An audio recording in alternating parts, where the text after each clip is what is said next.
What's up, guys? It's Ryan here with East Coast Athletics. Today I wasn't able to go live during the races, but I decided that I'll do a recap of the day's event.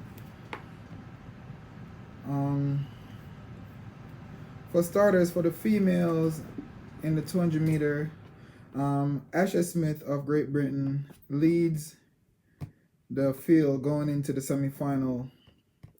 She ran 22:32 to advance to the semifinal. Brittany Brown also advanced, and Bryant of the U.S. also advanced. So I think we got 3 U.S. athletes in the semifinal. Gator of Bahamas is there. Elaine Thompson is through to the semifinal. Sasha Lee Fobbs is through to the semifinal. Pretty much all the big names are through to the semifinal. Next thing that I wanted to let you guys know is that defending champion for the 110 hurdles, Amar McLeod, is also through to the semifinals of the 110 hurdles. He ran the second fastest time going in. I would say Orlando from Spain ran a faster time, 13:15. Omar McLeod ran 13:17. So they're pretty much at the top. Grant Holloway is number 3 going in. He ran 13:22 to qualify. So they're the top 3 going into the semifinal of the 110 hurdles for men.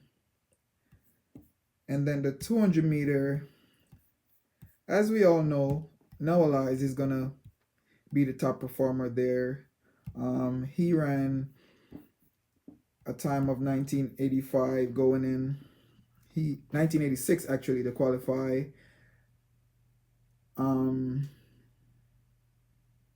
Ecuadorian Alex ran 1995.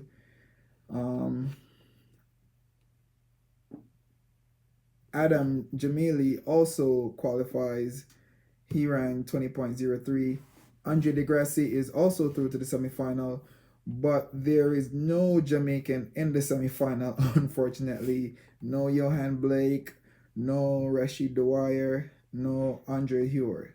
They all 3 of them didn't make it through. Blake ran 20.37. Rashid Dwyer ran 20.54. Andre Hewer ran 20.61. So those were the Jamaicans. They didn't make it through. Andre DeGrassi won his semifinal heat. That's heat 3. Noah Lyles won heat 2. And for heat 1, I think it was, I'm not quite sure. Yeah, heat 2 was Noah. DeGrassi won heat 3. And I think Jamili won heat 1. So that's pretty much the top 3 or top 4 going in to the finals of the 200 meter for men. But the main thing that I want to talk about, guys, is that 400 meter hurdles.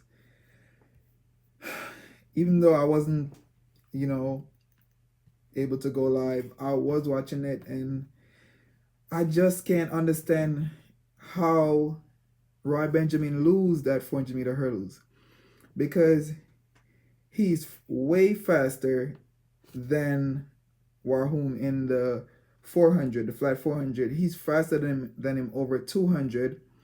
They have a very close time in the 400 hurdles, but I feel like Roy Benjamin ran Warhoom race, because Roy Benjamin was in lane 6.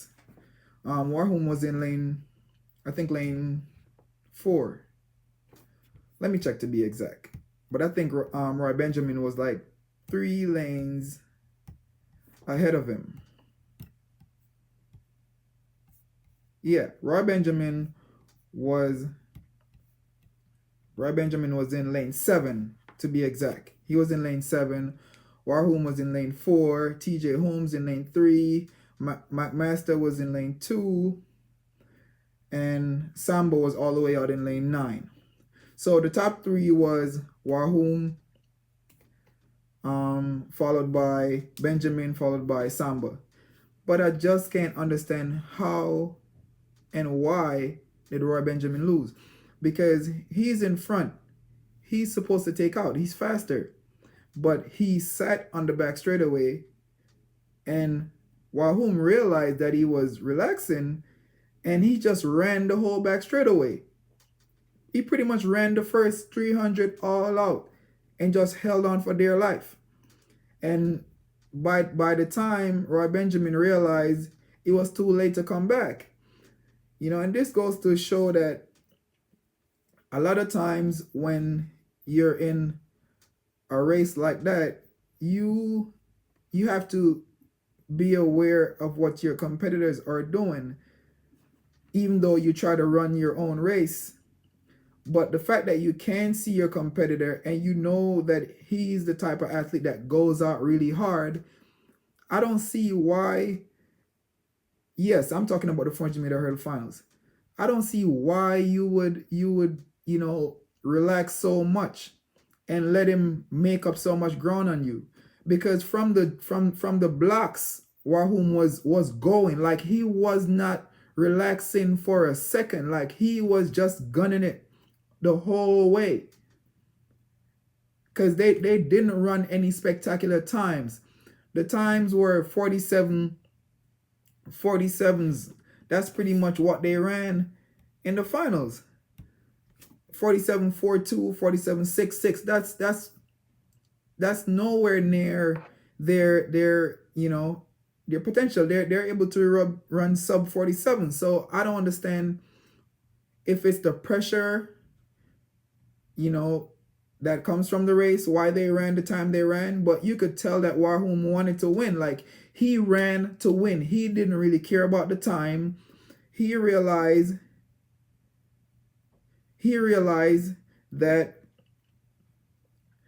one he had the advantage because he could see his competitors and see what they're doing. He literally watched Roy Benjamin the whole race. He was able to do that. And I think he said to himself, like, damn, I'm not gonna be chilling back here, and then when we come off the turn, you have more foot speed than me. Because Roy Benjamin ran 19.99. That 19 is 19. You break 20 seconds. So you have foot speed. Why not use that foot speed to get out? I don't think it's gonna change his steps or his pattern that much if he goes out faster, because he should be able to maintain the same pattern while running faster. So, I mean, I would love for you guys to comment and, let me know what y'all think about that race if y'all was able to watch it. I mean, David, to be honest, I was expecting Roy Benjamin to win, because, as I said, I went to the US trials and I watched him ran 47.2 like it was nothing. Like, it was just so effortless. He didn't struggle. He got out for the first 100, relaxed on the back straightaway, and then he was able to come home. He ran the third 100-meter just as fast as he was running the first 100. I was wondering how he was able to do that. And he finished really strong. But you could see when he was coming on the straightaway in this race that he was struggling. His rhythm was off. He pretty much was stretching for the hurdle. And that threw him off a whole lot. You know what I'm saying? And I don't understand why he wasn't able to hold his composure even, coming off the turn. Like, I guess he peaked and he saw that Warholm was right next to him when he was on the turn and panicked. I would assume that's what happened. But I mean, for the type of athlete that he is, and the fact that he has been running fast times throughout the year, I don't think, he should underperform here at the World Championships, because in my opinion that's underperforming. And I wouldn't blame it on recovery, because he had a day in between the semifinal and the final to recover.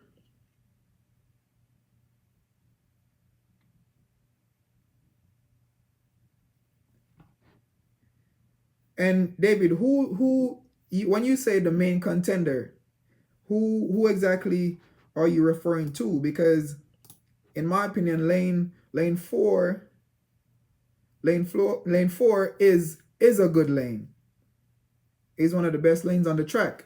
I mean, I would think that Roy Benjamin got the best lane, because lane 7 would be lane 6 for the mere fact that they're using nine lanes. So he should be able to execute a very good race, because the turn is not super tight. He's pretty much out there, so he's able to run faster because he's way out on the turn. And at the same time, he is in front, so he has the ability to dictate the pace compared to, like, he pretty much relax. You could see, you guys could go on YouTube and look the race up, because it's there. You could see the difference. As soon as he covered the first 150, he started relaxing. And Wahum did not relax at all. He ran straight through the 200 and then accelerated again around the top turn. So he didn't relax at all. And you could tell that he was strong, even though his legs were a little bit wobbly coming off the 8 hurdle. But he knew in his mind, like, I want to win, and I'm going for the goal. I'm going to win. And he just kept going. He didn't back off, not even for a second. He just ran to the hurdles. Whichever leg came, he just took it. He didn't hesitate. You could tell that he want to win. Roy Benjamin was too hesitant. Like, I don't know what was off with him today, but it wasn't a good day for him. Honestly, I'm not even gonna lie. I wanted him to win, because I feel like he put in a lot of work, and I've seen him compete several times. I mean, I was just in favor of him. I wasn't expecting Wahum to win at all. But yeah, that's pretty much what happened. I was pretty much shocked, to see that Wahum was the winner, or he pretty much came out on top. But I guess, just like my coach always say, it's the better man on the day. You could run whatever you run before, but the person that shows up and deliver on the day is gonna be the winner. And regardless of what Roy Benjamin did in previous meets, or what Wahum did, or Samba did in previous meets, it just goes to show that it's who deliver on the day. And Wahum did deliver, because he wanted it the most. He was the hungriest, so he pretty much got the victory. Let me see, David. You just asked a question. Let me see what you said. It says,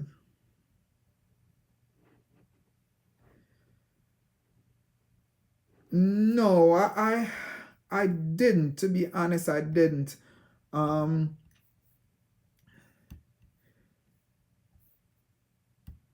didn't get the chance to check it, but I will do it right now. All right, so here I have the results. Ghoul was 6th in the final. She ran 2:11. 2:11. Not 2:11, but 2 minute flat, and 2 minute flat .11. That's what she ran. The winner ran 1:58.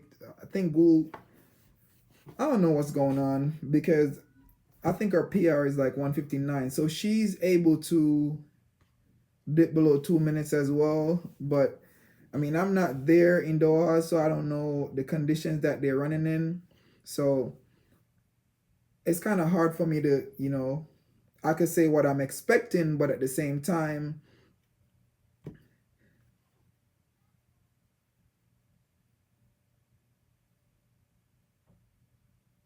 oh, you say 157 is her PR. So if 157 is her PR, that means she could easily win this race.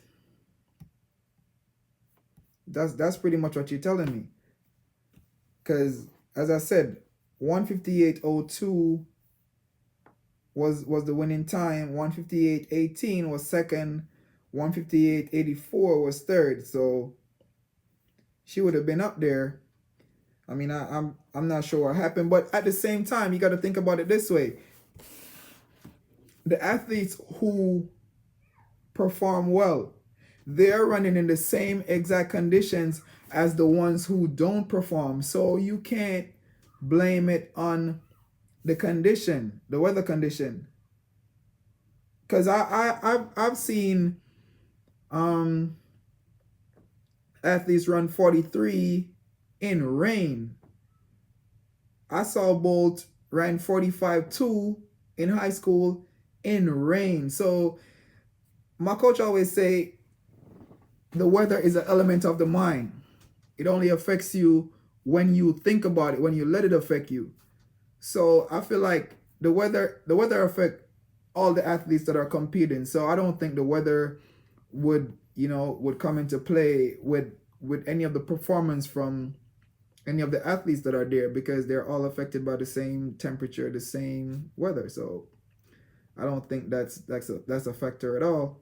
I mean, maybe there's something else that's going on with some of the athletes that we expect to perform, but we don't know at this point in time. We just gotta wait to see if they actually say something about it, maybe in an interview or something. So yeah, that's pretty much it for day 4. I think I was able to cover all the major things, major points. Um, discus throw finals. Oh, yep, I missed one. Frederick of Jamaica took second. He took second. He threw 66.94 to take second. He was beaten by a Swedish athlete, Daniel, who threw 67.59 to take gold. So that's good. He made the podium, so you can't knock him for that, because he went out there and he did his best and he ended up with a medal. So congrats to him on his performance, I must say.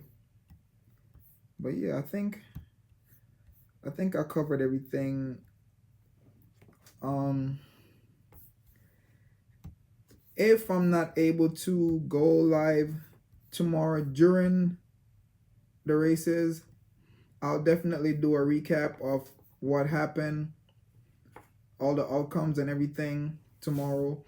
But I'll definitely try my best to go live, tomorrow during the races. But guys, if you haven't already subscribed, you're free to do so. You're free to comment also, because I don't mind answering you guys' questions. Whatever you guys have to ask, you're free to ask. It doesn't have to be about a specific country, or you could ask about any country, any athlete. I'm more than happy to try to find an answer if I don't know it to your question. So that's perfectly fine by me. You could ask whatever you want to ask, or make whatever comments you want to make. If you like what I'm doing, oh, you say her PR is 156. Come on now, man. Like you making me. No, she might be sick. She might be sick, yo. I don't know. She might be sick because if her PR is 156, but when did she run that PR? That's the bigger question. When did she run that PR? Because if her PR is 156, I'm not sure when she ran that out. I have to definitely check that out. What I'll do, I'll check when she ran that time, and I'll put it in the comment box below. But as I said, if you guys like what I'm doing, leave a like. But until tomorrow, guys, it's Ryan with East Coast Athletics. I'm out.